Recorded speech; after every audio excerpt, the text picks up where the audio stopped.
Hi, and welcome to the show. Today is Wednesday, September the 28th, 2016. Our call-in number is 516-418-5786.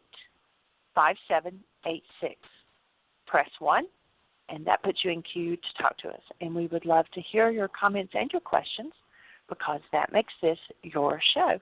And before I turn it over to Michael, this is Recovery Wednesday, but I would just like to announce that Gail has helped set us up to do a free Why Again workshop in her hometown in Vandalia, Illinois, which is about an hour and 15 minutes or so north of St. Louis, and we're going to be up in that direction this weekend to do daughter and grandbaby time. And then the next weekend on Saturday, October the 8th, from 1 to 5 o'clock. We're going to be doing a why workshop up in that area. So if you are near St. Louis, Vandalia area, come and join us. Welcome, Michael. Thank you, dear heart. Welcome, everyone. We're honored that you're here with us once again to continue the conversation. And the last couple of days, we've been talking about the nature of the mind to always want to find somebody else to blame, and due to some ongoing conversations, I'd like to just go back and refocus on that whole idea, and to recognize that the mind is an evidential device is a monumental thing. Now, there's Harvard research, and actually in the world of psychology, it's the most quoted research ever done. It was done by a gentleman who was researching at Harvard University many years ago. And implanting electrodes in the mind and measuring brain cell firings, or implanting electrodes in the brain, this gentleman came up with information that showed that in a time frame where 10,000 brain cells were firing, that is, there were 10,000 measurable units of electrical activity, the max amount of information that could get into conscious awareness was 9 bits, or 9 pieces out of that 10,000 firing. And there's been some conversation and discussion about the exact number. It's really pretty irrelevant, except to say that a tiny, tiny, tiny bit of information gets into conscious awareness relative to the huge amounts of energy and information that are moving in us. And so when people are hurting because they've been taught to look for evidence outside of themselves that somebody's the cause of their hurt, a whole language has developed of "you hurt me," 1,000 variations on the theme. But I would offer that hurt, aside from, I come up and punch you in the nose, as I said yesterday, cancel the thought, I can inflict pain on you. But hurt cannot be inflicted. So we need to refine and heal our thinking in this arena, because our whole culture, as I said yesterday, who has ever heard of someone who, in their great emotional pain, said to their partner or to the person in front of them, "I have great emotional pain and I need support in healing it," as opposed to, "Look at the pain you have caused me, this is all your fault." So we need to heal our thinking in this arena. A slap causes pain. The hurt is an internally generated energy that can be removed through forgiveness. So the person who receives a slap, their hurt may be around the fact that they've been insulted, they've not been cared for, they've not been taken care of, they feel like they haven't been loved, on and on goes the list, but the hurt is an internally generated energy. And in the first century, in the forgiveness process, when our hurt is uncovered by another's action, by taking responsibility, we can then erase the hurt through forgiveness and literally remove the capacity for hurt. So someone stands in a situation where yesterday they're in all kinds of drama and trauma and pain and rage and screaming and, oh my God, look at all this upset. Look what they did to me. They have caused me all this hurt. But once one realizes that the hurt is an internally generated thing, I might say, I really don't like what you've done. You did something that is unconscionable, unfair, unreasonable, illegal, immoral, all the words you want to add to it. But all of that is not the cause of your hurt. The cause of your hurt is the fact that you hold energies in you that are moved by that other person's behavior, by the slap, or, in many cases, people can go into all kinds of drama and trauma pain over a look. They haven't even been touched. Now, don't tell me that a look can cause pain. That's just a lie.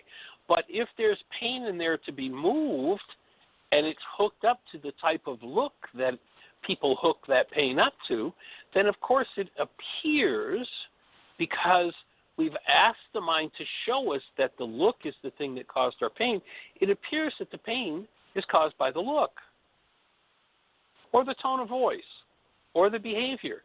This person did this terrible, horrible, awful thing. And that terrible, horrible, awful thing, which I agree with you is terrible, horrible, and awful, is not the cause of your hurt. The cause of your hurt is what moves in you. So, first place to go is to stop telling yourself that somebody else hurt you, because that's a lie. No one can hurt you, again, aside from a punch in the nose or what have you. So others can resonate the hurt we have done to ourselves, but the hurt itself cannot be inflicted on us.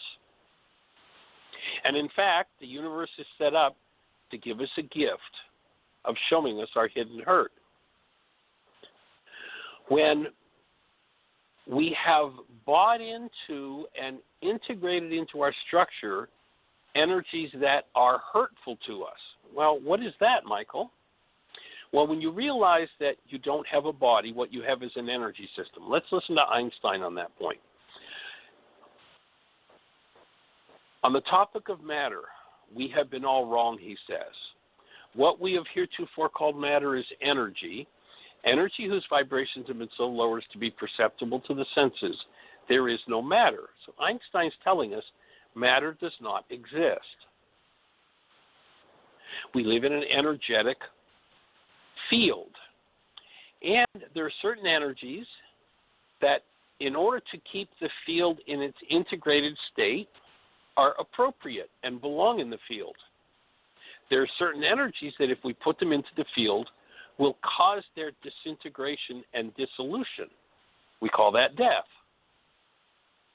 When you put an energy into your field that will cause your disintegration and death, your structure says, ouch, that's the cause of hurt. But if we have inherited a body-mind unit, an energy system, from 1,000 generations of people who cried and whined and moaned about how everybody else is the cause of their hurt and never even conceived of taking responsibility, what would responsibility look like? Dad went out and got drunk, came home late. Mom had slaved over a hot stove all day to make this wonderful meal and was very excited about it, and Dad didn't show up to eat it. The dinner was burned, ruined, and thrown out. Now, how many lived in a household where, when Dad finally got home, Mom said, dear husband, I slaved over a hot stove all day to make your favorite dinner, and because you went out and got drunk, I had to throw it away. And doing that brings up a lot of anger and rage in me, dear husband. And what I would like to do is heal my anger and rage. Would you support me? How many were brought up with that, Mom? Or maybe Dad was the one who was home slaving over the hot stove and Mom came home late. How many had a dad who, when he was enraged, said, you know, dear wife, when thus and so happens, it brings up rage in me, and what I'd like to do is heal my rage. None of us ever saw that. None of us. I've never had anybody. Actually, I've had two people over the years when I've asked that question. I've asked it of thousands of people. Two people, and in both cases, the parents who utilized that language had studied with me years before the child heard that language. But it doesn't exist on the planet. Now, the minute that I go into the language or the thought system that you hurt me, then I'm now living in denial. When I think or speak as though you're the cause of what's happening to me, my hurt, my internalized trauma, I've entered into a state of denial. And when I enter into denial, in essence, I'm saying to my evidential mind, mind, you are not allowed to show me that I have anything to do with my hurt. You are only allowed to show me that my hurt belongs to them and they did it to me. So now, because the mind is an evidential device and follows the language that you use to describe the situation, your mind will show you that somebody else is the cause of your hurt. So when we dissociate from our hurt, we are now blocked in the healing of our hurt. And people who are blocked in the healing of their hurt, always talking about everybody else, their lives go on in drama and trauma and wailing and gnashing of tears forever. Now, if you've lived a life in drama and wailing and gnashing of teeth, pardon me, not tears, but teeth, if you've done that, then I'm going to invite you to give it up.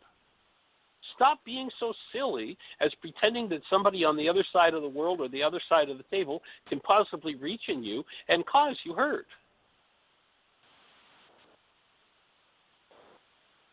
But when we blame others for what's moving inside of us, for the energy moving inside us, we lock out our ability to heal that part of our own minds. Now, the thing to understand is that holding hurt resonates and draws to us the person who knows exactly how to behave in a way that will cause that hurt to move in us. Now, if somebody does something off base, it's certainly reasonable to hold them accountable for what they're doing, for their inappropriate behavior. Or maybe it's even criminal behavior, and it's very appropriate to hold somebody accountable for criminal behavior. But stop pretending that their criminal behavior or their untoward behavior is the cause of your hurt. Because as long as you hold that belief, you will be locked out of healing the part of your mind that plays out all that drama and wailing and gnashing of teeth. It is important to change the internal dynamics that make you a target. As long as you hold denied and dissociated hurt, you're a target for anybody in town who knows exactly how to play out that kind of hurt with you. Take a look and look at some of the research in prisons. And they verified that criminals often select. They'll take 20 criminals and bring a parade, they'll do kind of a reverse lineup. They'll bring in people off the street. And what they found is that there's a pattern in the people who are selected. There might be 10 people brought in off the street that go through the lineup for the criminals to assess who would I attack. And the great majority of the criminals inside the prison who watch that lineup pick, out of 10 people, they'll pick the same 2 that they would attack. The majority of criminals will pick the same 2 people. Why?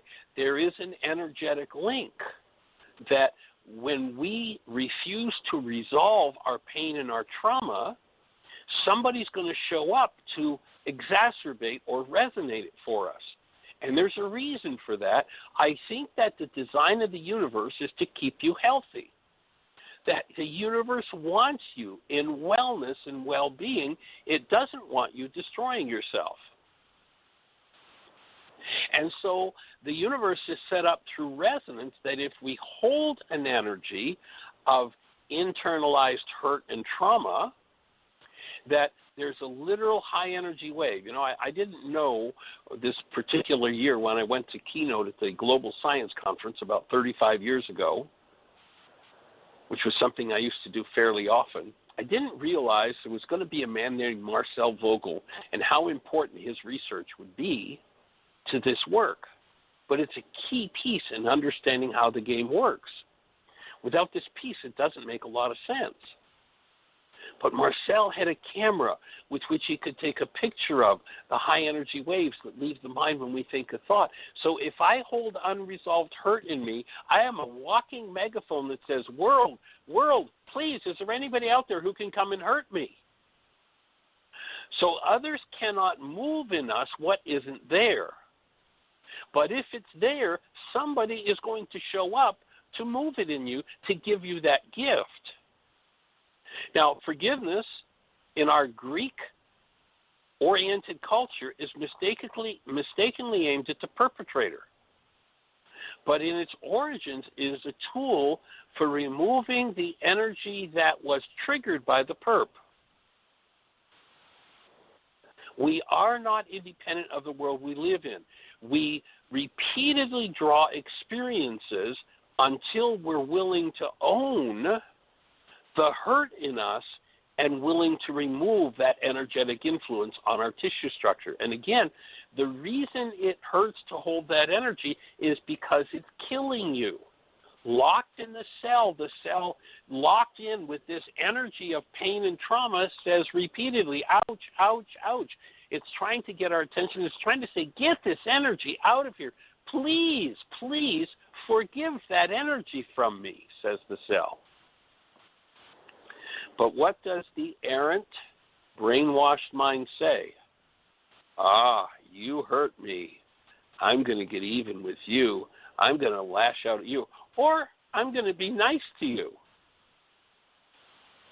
I'll just love you anyway. And that's all based in error. So certainly, it is reasonable to hold someone accountable for the behavior. But when we have been given the hidden gift of the opportunity to remove our hurt, and oftentimes that hurt is generational, then I have the opportunity to do something to heal something that does not belong in me.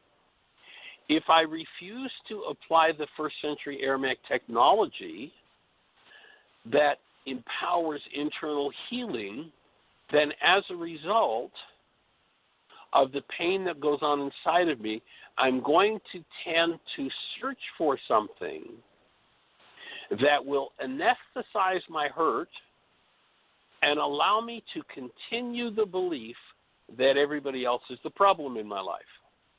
Now, if you've ever noticed anyone pre-recovery, and the whole idea of Recovery Wednesday is to recognize that the truth of our being is love. If you've ever held a newborn child, that's where you started out, that's where I started out. We're all the same.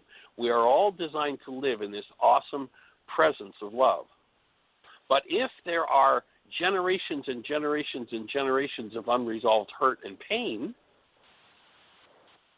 and we have no tools, and the whole process of recovery is to utilize the tools to recover the truth of our being, to get back to who we really are and what we as human beings are really about.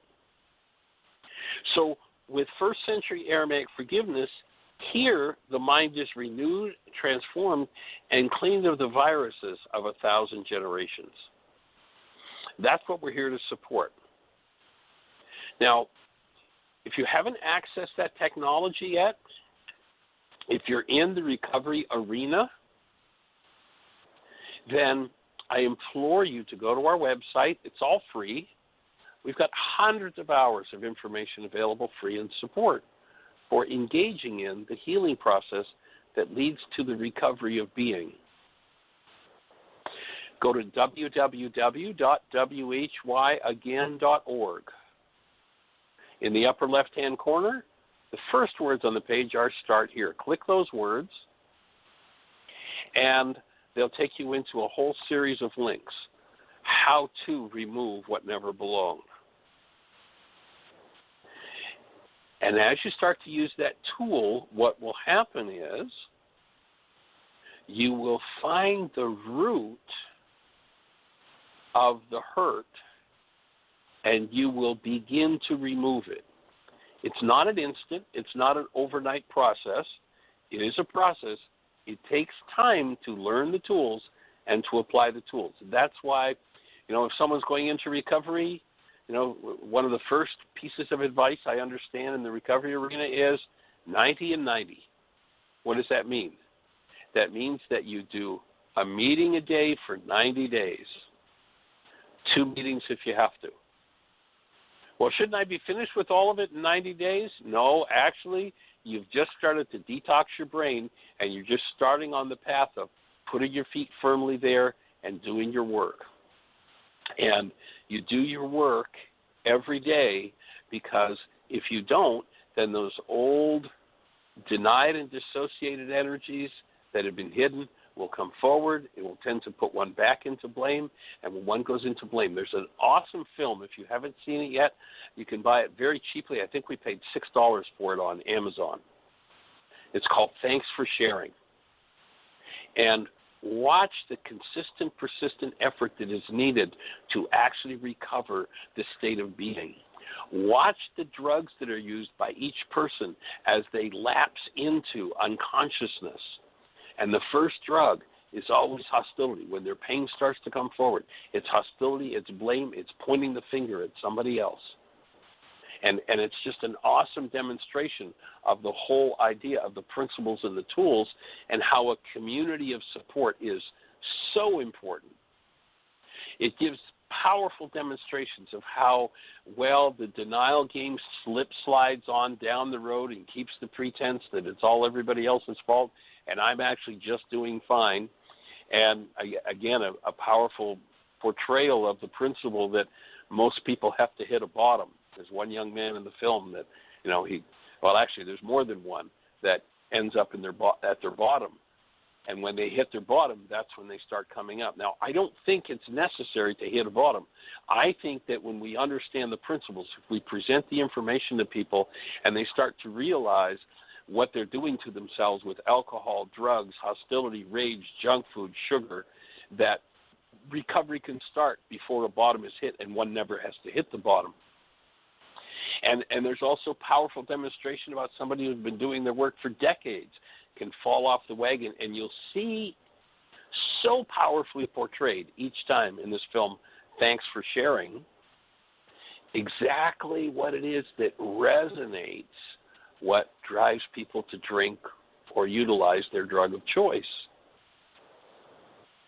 And it shows exactly what it takes, and that is daily, consistent, persistent work to move out of the generational and lifetime of pain that most people have denied and dissociated from, and move through into full conscious flowering of a human life, of the active presence of love, and how absolutely awesome life can be when one chooses to face what's in them that is the cause of their hurt. Now, unfortunately, in this film, they don't get into the specific forgiveness process, but go to whyagain.org. We'll give you that for free. Take it and put it to work and watch what happens. It's monumental how the shifts occur. And so we're delighted that you're here with us and that we have this opportunity to have the conversation.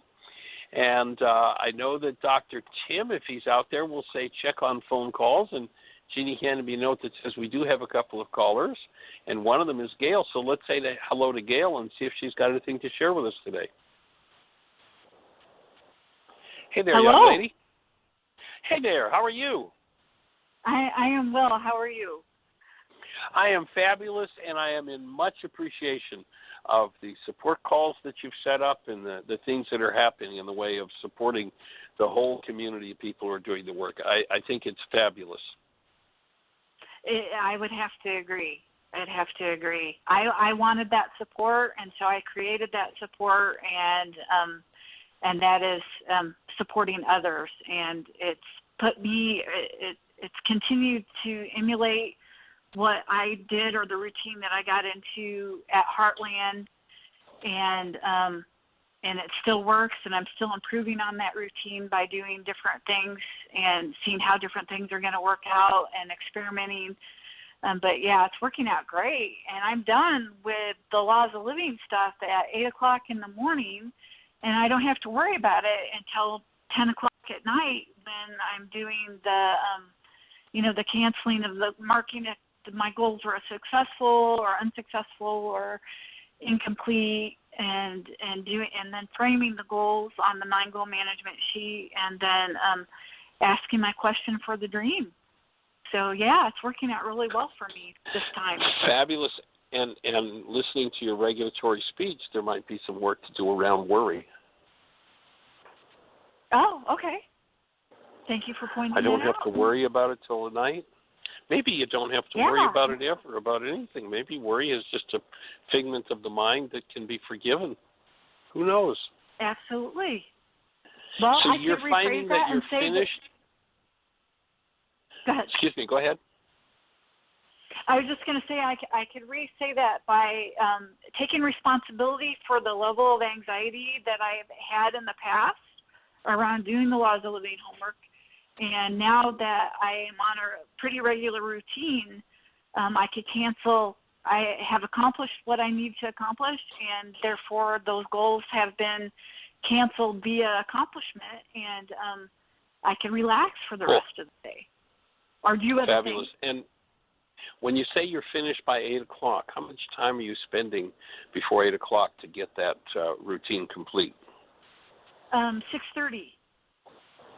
So you're spending about an hour and a half of your day. Well, I was talking to someone yesterday who was in quite a bit of trauma around doing their work, and this is going to take me 4 hours, maybe 8 hours a day.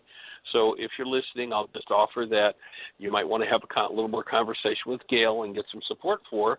I can finish this an hour and a half a day, and dedicating time to your healing work is as important. More important than anything else you could possibly do.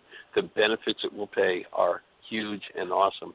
And Gail, we're looking forward to getting up there and a week from Saturday doing the Why Is This Happening to Me Again workshop in Vandalia. Look forward to how that gathering comes together and who's there and who we get to play with. Absolutely. I've already spoken to the daughter that wasn't able to go to the woman-to-woman and her fiance. And so it's about a half-hour drive for them. I've invited other people in recovery to attend that as well.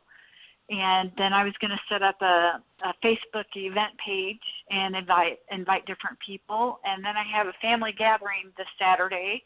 And so I'm going to hand out flyers to all of them and have them all look at me funny, and that's okay. I'm hoping that maybe my dad and stepmom will be there. I think this would be huge for them to understand what I've been doing for the past 2 years, and to get a different perspective and maybe start to apply the tools. So yeah, I'm looking forward to see who all shows up as well, and I'm grateful that you and Jeannie have made yourselves available to be open for that space to be open, and to see if we could create some openings for some healing where I live. I'm surrounded by Baptist, Pentecostals, and Lutherans. Oh my!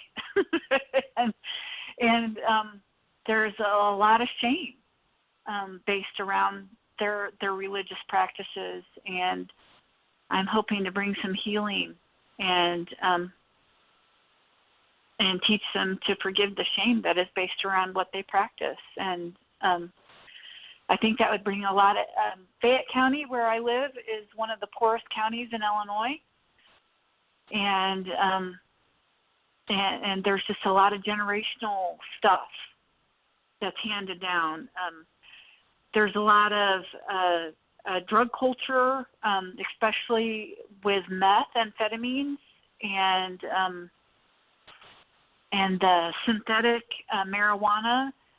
And so hopefully, maybe some people could create a space of opening and healing for them that will complement the recovery program as well. So I'm looking forward to this as well. Well, I would offer that I'm excited about it and delighted about it, and the real drugs that need to be detached from for the meth and the synthetic or the real marijuana, so-called real marijuana, the real drugs that people need to wean themselves off of, and it happens through forgiveness, are that shame. And so much of religious practice is based in shame and propitiation, doing the right thing for the wrong reason because there's no knowledge of how the energy system works. Guilt, rage, and fear are in so many people's religious practices that they're the things that need to be recovered from first. Then the other drugs will just drop away. So fortunately, we have that first century Aramaic technology, and we look forward to bringing it up there. And one of my visions is to be able to create enough support and understanding of it to support you in getting your first Laws of Living class going and really teaching it on the next level. So I think that'll be fabulous. And I agree. I would most definitely would like to have a MindShifters group going and have some pretty good attendance on that level, and especially in the recovery community, to help them correlate the steps with the tools, and through a MindShifters group, and have that be a regular pillar in the community, and then graduate to Laws of Living next. I'm looking forward to being able to teach that someday, and also being able to have that kind of support, and that is coming out of the support groups that are on the conference calls on a daily basis as well. You don't know what you know until you have to teach somebody else. And so it's been pretty amazing to be able to support others in this process and getting their certification qualifications taken care of. Yay. Awesome. Well, anything on your mind in terms of Recovery Wednesday today that you brought to the show? What I heard you talk about earlier when you were talking about 90-90, that is something that I learned to throw out the window.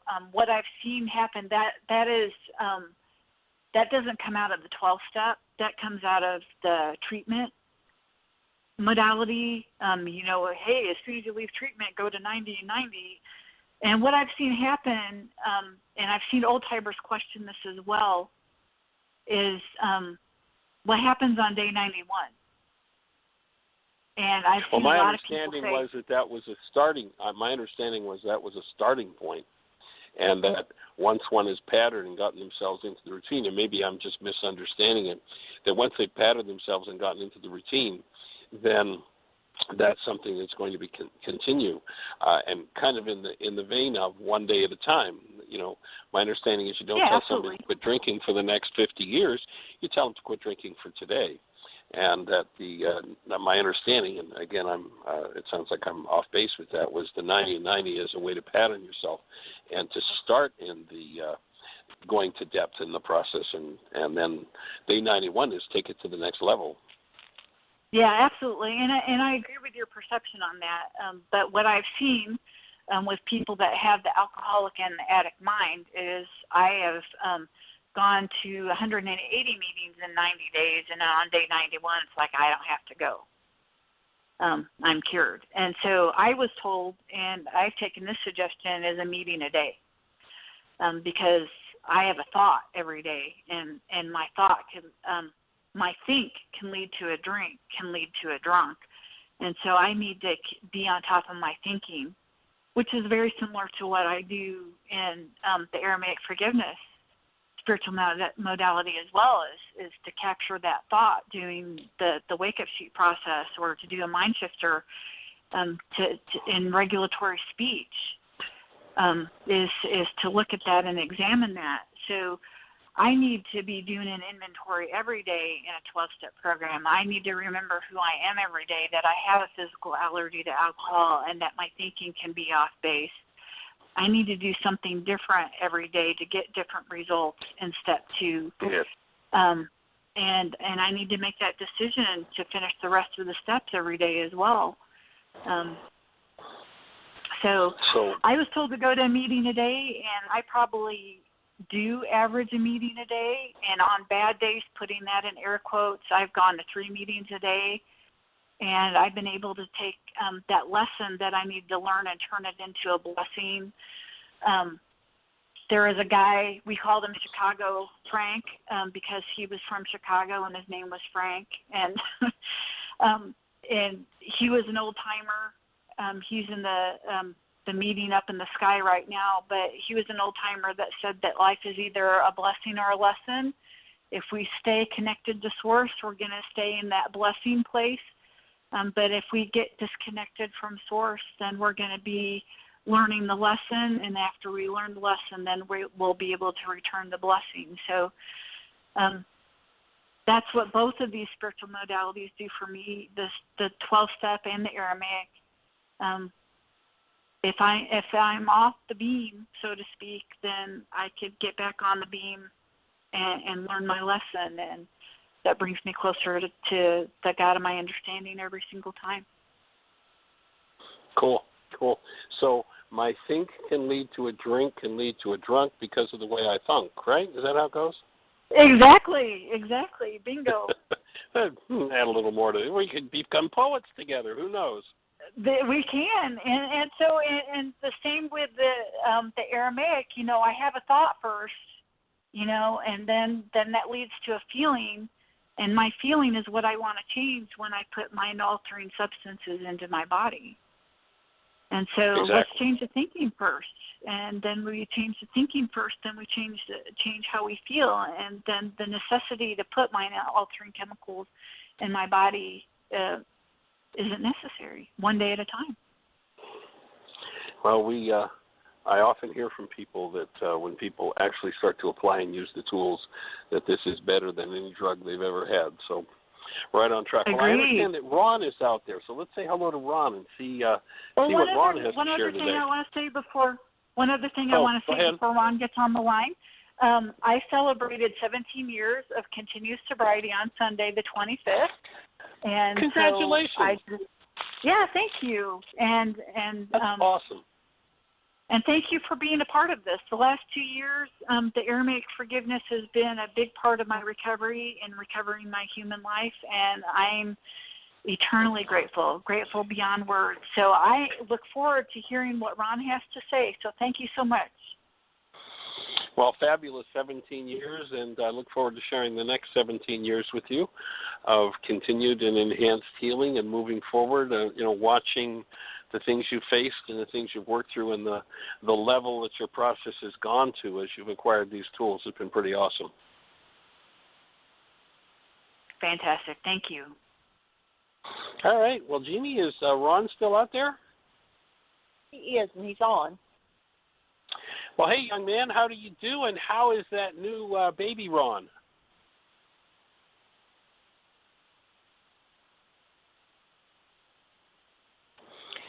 Are you with us, Ron?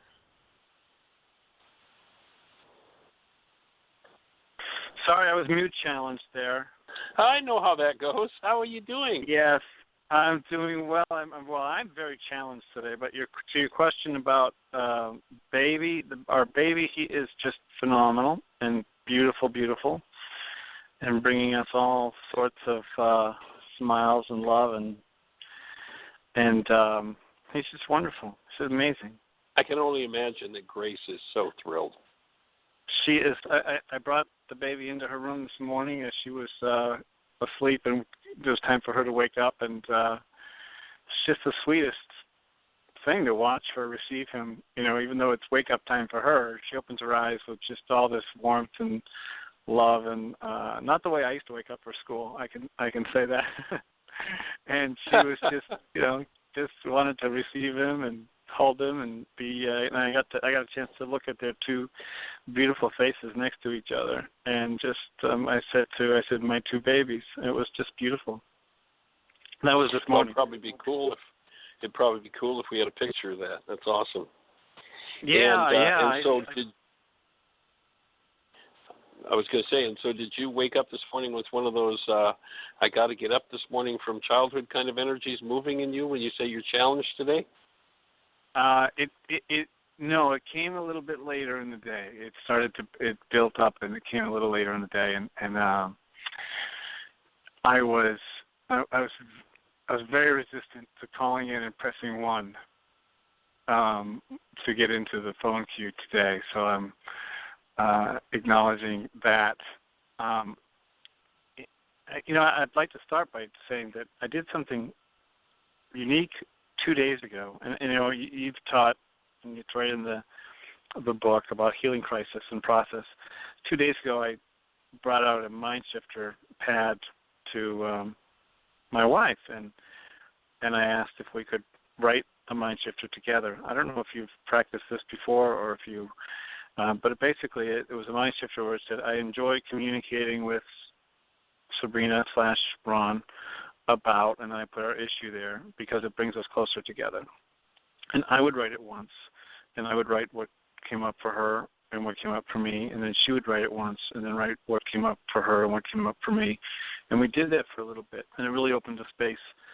And now I think I'm in some of the process. Yeah, is that something that you've heard of anyone doing before? Because it's the first I've heard of that particular process.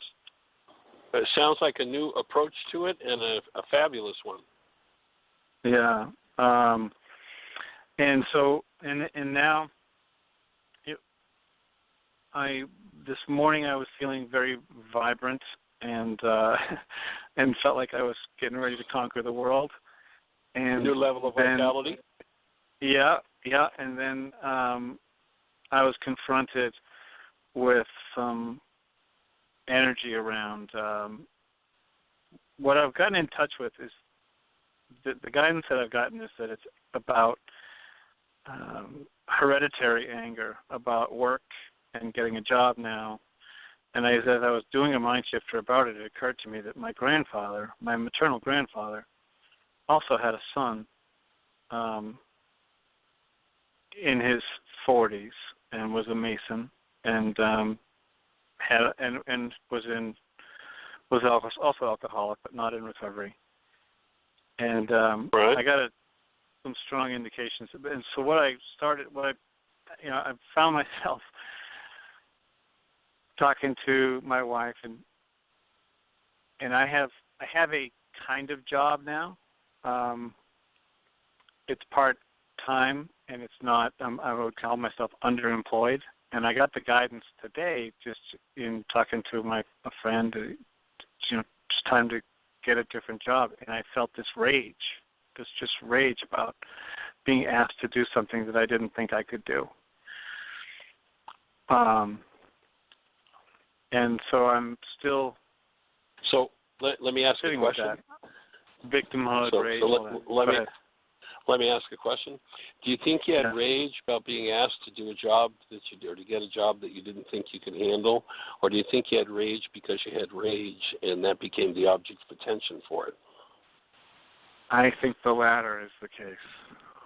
Yeah. That I have rage. Is denial. The former is denial that will cut you off from being able to heal your rage. And that's the subtle way, and that's why I asked the question, to really notice that that's the subtle way to dissociate from, to deny and dissociate from the pain of the rage that needs to be healed.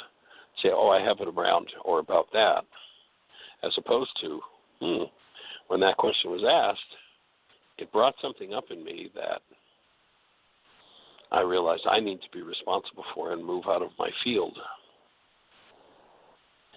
And it just seems that like that's really shift. become. It seems that that's really become a fine point that you put on this lately. I noticed in the call last week with Michelle. It was a similar. I was like, wow, that's subtle, and I'm noticing it in myself. Yeah, noticing the subtler and subtler ways that the mind can slip into denial, which is a pattern that, it governs the whole planet. Gee, did you see anybody in the debate the other night saying, when you accused me of that thing that was untrue, that brought up anger in me? Did you see anybody saying that? Here are our leaders. Certainly, they would be conscious enough. There's the person who's, getting ready to become the leader of the free world. Certainly, they'd be conscious enough when they felt hurt or sad or angry about their mind would tell them about being accused, that they'd be conscious enough to go, oh, boy, that brings up, gee, thank you. I think I'll heal some of that hurt about being accused. Oh, wait a minute. I'm not hurt about being accused. I have hurt. And your accusation showed it to me. Thank you for showing me that. I'm going to heal.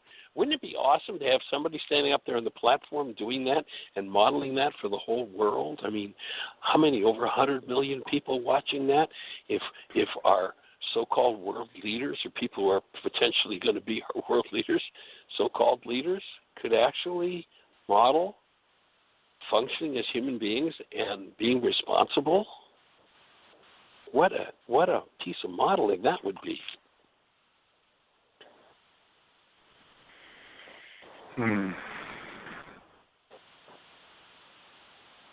I'll breathe with you on that one too. Yeah.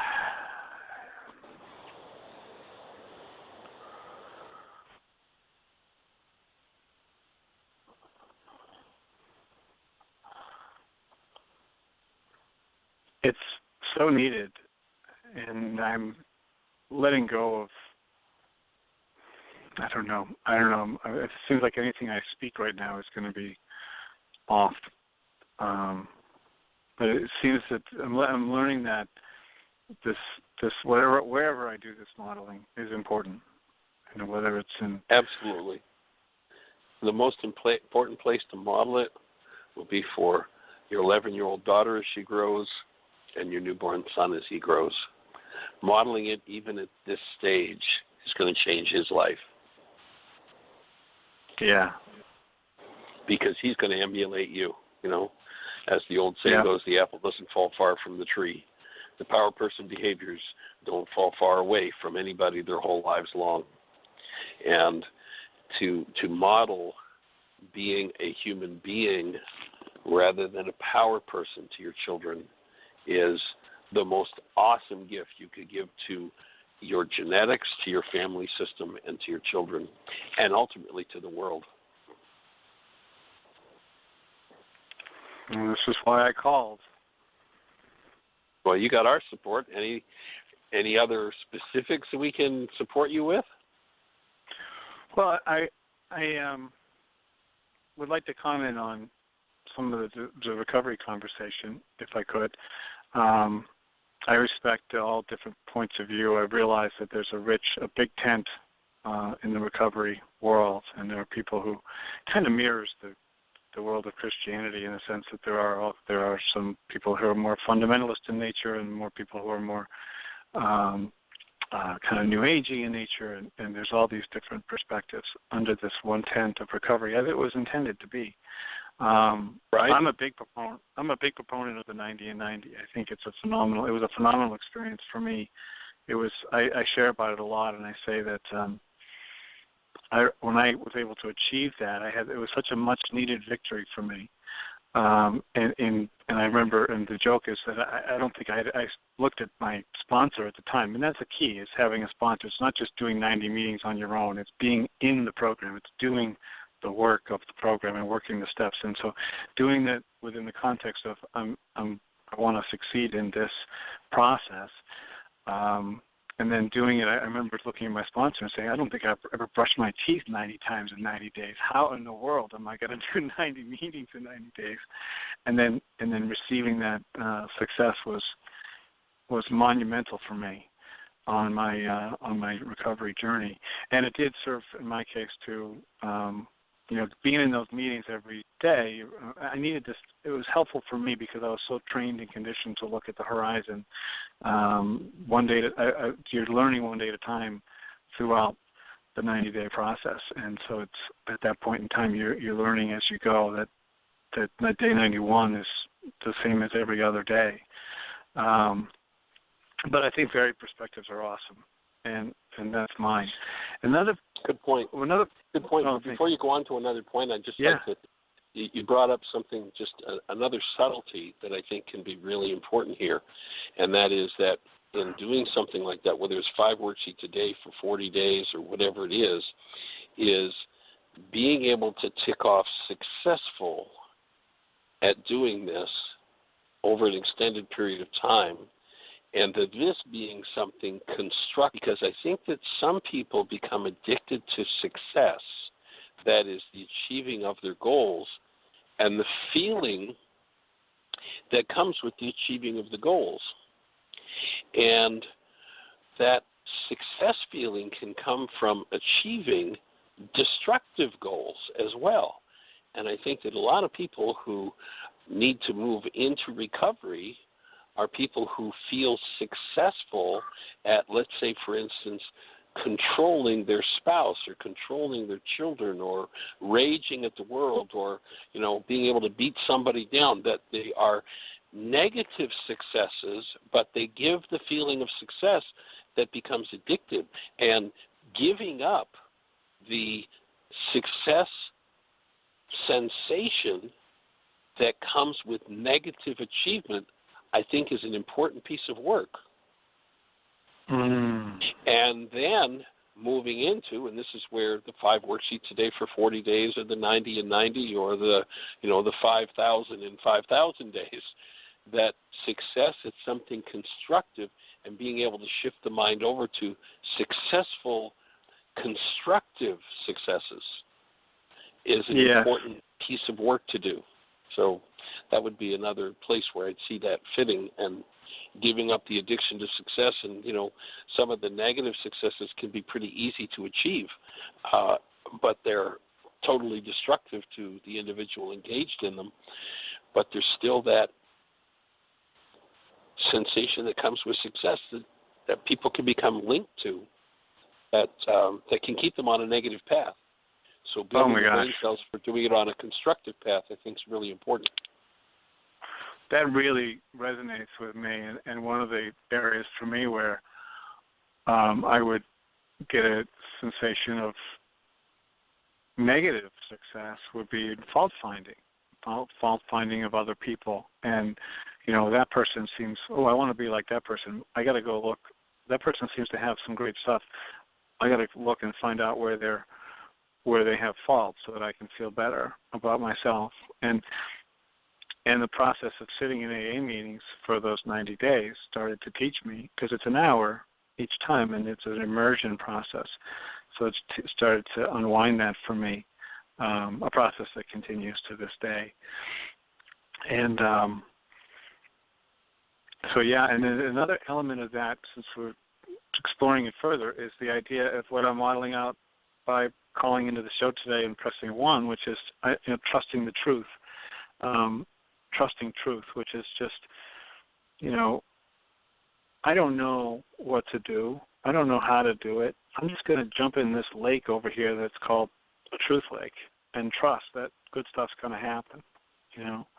I'm going to dial into the radio show and press 1 because I'm challenged today, and I'm going to trust that I'm better off jumping in that lake of support and healing, even though I don't know what I'm going to say or how it's going to, or what the feedback is going to be. It's huge, and just getting in those meetings is similar. It's just like, all right, I'm just going to, I may be off base. I may be doing this for all the wrong reasons, but I'm going to jump into this place where I know healing lives and trust that I will be touched by that.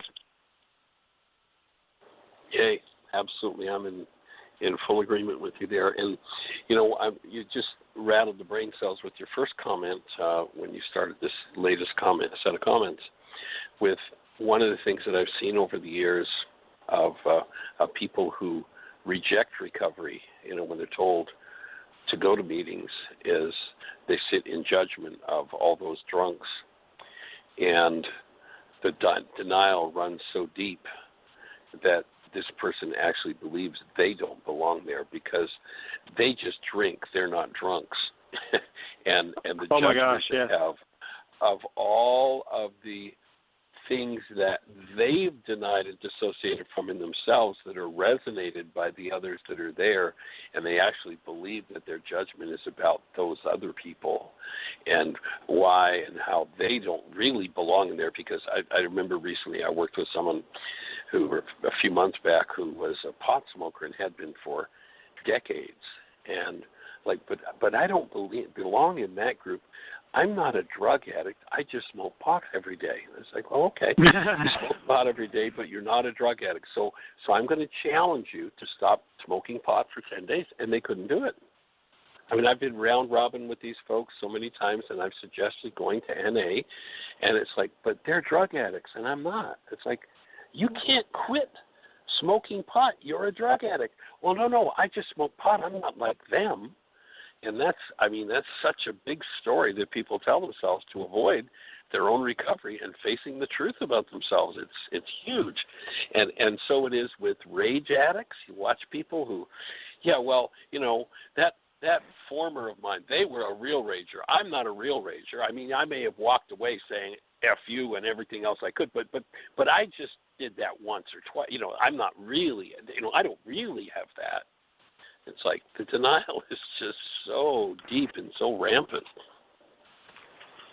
Yes, and it's I was laughing on mute a couple of times as you were speaking because I've heard that before many, many times. And the last thing I'll say, because I know it's getting towards the end of the show, and I'll invite you to comment on it, is that I really appreciate what you said about religious systems and what needs to be healed primary to the drugs, which is the shame and the guilt that exists in so many religious systems. I have a dear friend who has recently had what's called a relapse, and he was talking to me about it. I haven't been that much in touch with him, but he was telling me how it's mine before, and I've discovered that sort of recurring thing. People have a strong need when there's a relapse to know exactly why it happened, and it's usually something that I would view as like more mechanical and less healing oriented. It's like, well, it's because and I say it to jokingly, I say, well, I realized that before I was facing south when I prayed, and now I'm facing north, and everything's going to be okay now. And it's like, well, it's usually not that fundamental. And in this case, he's saying things broke down at step 9, and that may be true, but I suspect, and I indicated to him that I didn't want to see him using this as an excuse to go into a big guilt process because, where he's just laying himself out. Because I think that, sometimes as we get into step 9, if we don't have good sponsorship and we're not clear on, then we think that step 9 is about going out and groveling in the dirt, as you would say, Michael, and expecting that to create healing. And so I'll invite you to comment on that since we're almost done. Yeah, we're down to the last minute or so, but the idea that it broke down because of step 9 is another form of denial. That's just more denial, putting it outside of me. Oh, I broke down. I was doing step 9, and another form of denial. That's just more denial, putting it outside of me. Oh, I broke down.